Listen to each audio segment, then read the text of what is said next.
ದೇವರ ಅತಿ ಪರಿಶುದ್ಧವಾದ ನಾಮಕ್ಕೆ ಸ್ತೋತ್ರವಾಗಲಿ. ಕ್ರಿಸ್ತನ ಕೃಪೆ ಇನ್ನೊಂದು ಮುಂಜಾನೆಯಲ್ಲಿ ಈ ಉದಯಕಾಲ ವಾಕ್ಯ ಭಾಗದಲ್ಲಿ ನಾನು ನಿಮ್ಮೆಲ್ಲರನ್ನ ಭೇಟಿ ಮಾಡುವುದರಲ್ಲಿ ಸಂತೋಷವುಳ್ಳವನಾಗಿದ್ದೇನೆ. ಪ್ರಿಯ ದೇವಜನರೇ, ಪ್ರತಿ ಮುಂಜಾನೆಯ ವಾಕ್ಯ ಭಾಗಗಳು ನಿಮಗೆ ಆಶೀರ್ವಾದಕರವಾಗಿದೆ ಅಂದರೆ ಕಮೆಂಟ್ಗಳ ಮೂಲಕ ತಿಳಿಸುವಂಥವರಾಗ್ರಿ.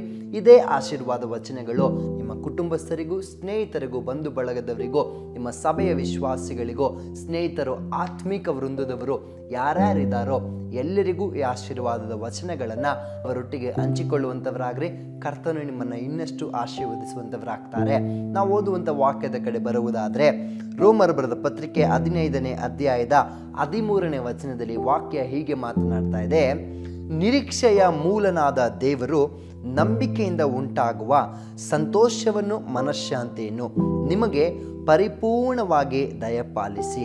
ಪ್ರಿಯ ದೇವಜನರೇ, ನಾವು ನೀವು ನಂಬಿಕೆ ಇಟ್ಟಿರುವಂಥ ದೇವರು, ನಾವು ನೀವು ದಿನಾಗಲೂ ಆರಾಧಿಸುವಂಥ ಯೇಸು ಸ್ವಾಮಿ, ಅವರಿಗೊಂದು ಶ್ರೇಷ್ಠವಾದ ಹೆಸರಿದೆ.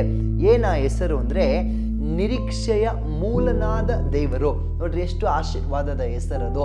ಏನಂದ್ರೆ ಇವತ್ತು ಯೇಸು ಸ್ವಾಮಿ ಆತನ ಬರೀ ದೇವರಲ್ಲ, ಆತನು ಸಕಲ ನಿರೀಕ್ಷೆಗಳಿಗೂ ಕೂಡ ಮೂಲನಾದ ದೇವರು.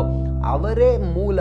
ಏನಂದ್ರೆ ಲೋಕದಲ್ಲಿ ನೀವು ಯಾವುದೇ ವಿಷಯಗಳಲ್ಲಿ ನೀವು ಆತ್ಮೀಕ ಯಾತ್ರೆಯಲ್ಲಿ ನೀವು ನಿರೀಕ್ಷೆ ಇಡುವುದಾದ್ರೆ ಯಾರದಕ್ಕೆ ಮೂಲ? ನಾವು ನೋಡುವಂಥ ಕಾರ್ಯಗಳ ಅಲ್ಲ, ನಾವು ಅನುಭವಿಸ್ತಿರುವಂಥ ವಿಷಯಗಳ ಅದಲ್ಲ. ಆ ನಿರೀಕ್ಷೆಗೆ ಮೂಲ ಯಾರು ಅಂದರೆ ಅದು ಯೇಸು ಸ್ವಾಮಿಯೇ ಆಗಿದ್ದಾರೆ. ನೀವು ದೇವರ ಮೇಲೆ ನಿರೀಕ್ಷೆ ಇಡುವುದಕ್ಕೆ ಆರಂಭಿಸುವುದಾದ್ರೆ ನೀವು ಅದರ ಮೂಲವನ್ನು ಅರಿಬೇಕು. ಏನು ಮೂಲ? ಯೇಸು ಸ್ವಾಮಿನೇ ಮೂಲ. ಯಾರದರ ಆಧಾರ? ಅಪ್ಪ ಯೇಸುನೇ ಆಧಾರ. ನೀವು ಹೀಗೆ ನಂಬಿಕೆ ಇಡುವುದಾದ್ರೆ, ಹೀಗೆ ನಿರೀಕ್ಷೆ ಇಡುವುದಾದ್ರೆ, ಕರ್ತನ ವಚನ ಹೇಳ್ತಾ ಇದೆ, ನಿರೀಕ್ಷೆಯ ಮೂಲನಾದ ದೇವರ ಮೇಲೆ ಇಡುವ ಆ ನಂಬಿಕೆಯಿಂದ ಉಂಟಾಗುವ ಸಂತೋಷ, ಮನಃಶಾಂತಿಯನ್ನ ನಿಮಗೆ ಪರಿಪೂರ್ಣವಾಗಿ ದಯಪಾಲಿಸಿ. ಅಂದ್ರೆ ಅರ್ಥ, ನೀವು ಒಂದು ಬಾರಿ ದೇವರ ಮೇಲೆ ನಂಬಿಕೆ ಇಟ್ಟು, ಮತ್ತು ಎಂತಹ ದೇವರು? ನಿರೀಕ್ಷೆಯ ಮೂಲನಾದ ದೇವರ ಮೇಲೇನೆ ನಾನು ನಂಬಿಕೆ ಇಟ್ಟಿದ್ದೇನೆ ಅಂದ್ರೆ ಕರೆಕ್ಟಾಗಿ ನಾವು ಒಂದು ಬೇರಂತ ಏನು ಹೇಳ್ತೀವಲ್ಲ, ಆ ಬೇರೆ ನನಗೆ ಗೊತ್ತು, ನನಗೆ ಯಾವ ಕ್ಲಾರಿಫಿಕೇಶನ್, ಕನ್ಫರ್ಮೇಶನ್ ಬೇಡ.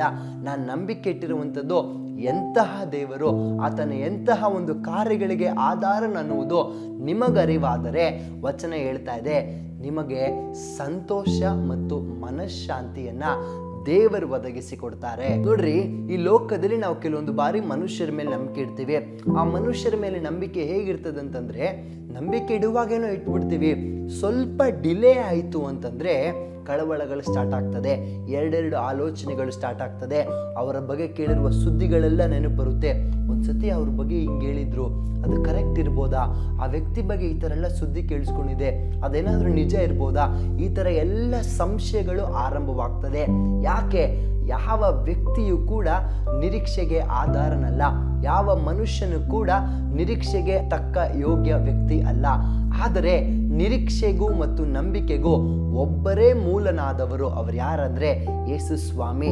ನೀವು ಅವರ ಮೇಲೆ ನಂಬಿಕೆ ಇಡುವುದಾದ್ರೆ ನಿಮಗೆ ಸಂತೋಷ, ಮನಃಶಾಂತಿ ಪರಿಪೂರ್ಣವಾಗಿ ದಯಪಾಲಿಸಲ್ಪಡುತ್ತದೆ ಅನ್ನುವುದನ್ನು ಸತ್ಯವೇದ ಬಲಪಡಿಸ್ತಾ ಇದೆ. ಹಾಗಾಗಿ ನಿರೀಕ್ಷೆಯ ಮೂಲನಾದ ಯೇಸು ಸ್ವಾಮಿಯ ಮೇಲೆ ನೀವು ನಂಬಿಕೆ ಇಡುವಂಥವರಾಗ್ರಿ.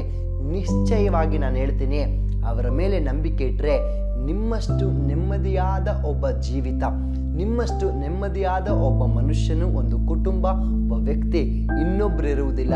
ಎಲ್ಲರೂ ಕೇಳ್ಬೋದು, ಏನು ಇಷ್ಟೊಂದು ಕೂಲ್ ಆ್ಯಂಡ್ ಕಾಮ್ ಆಗಿ ಆರಾಮಾಗಿ ಇದೆಯಲ್ಲ, ಏನಿದರ ಸೀಕ್ರೆಟ್ ಅಂದರೆ ನೀವು ಹೇಳ್ತೀರಾ, ನಾನು ನಂಬಿಕೆ ಇಟ್ಟಿರುವಂಥ ದೇವರು ಆತನ ಯೇಸು, ಅವರೇ ನಿರೀಕ್ಷೆಗೆ ಮೂಲನಾದವರು, ಸೊ ನಾನು ಆರಾಮಾಗಿ ಇದ್ದೇನೆ ಅಂತ. ಸೊ ಈ ಥರ ಅನುಭವದಲ್ಲಿ ನೀವು ಹೋಗ್ಬೇಕಾ? ಈ ವಾಕ್ಯವನ್ನು ಹಿಡಿದಿಟ್ಟು ಪ್ರಾರ್ಥಿಸ್ರಿ. ನಾವು ಈ ಮುಂಜಾನೆಯಲ್ಲಿ ಪ್ರಾರ್ಥನೆ ಮಾಡಿಕೊಳ್ಳೋಣ.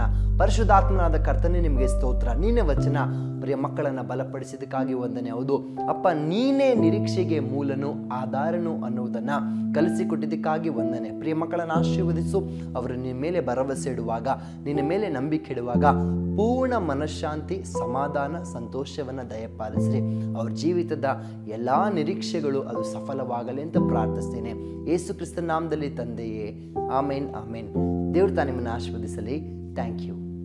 ಬೇಕಾದ ಸ್ಥಳ God's grace prayer hall, Sunkadakatte, Magadi ಮುಖ್ಯ ರಸ್ತೆ, ಬೆಂಗಳೂರು 560091. ಗೂಗಲ್ ಮ್ಯಾಪ್ಸ್ ನಲ್ಲೂ ಕೂಡ ಗಾಡ್ಸ್ ಗ್ರೇಸ್ ಪ್ರೇಯರ್ ಹಾಲ್ ಎಂದು ನೀವು ಸರ್ಚ್ ಮಾಡಬಹುದು.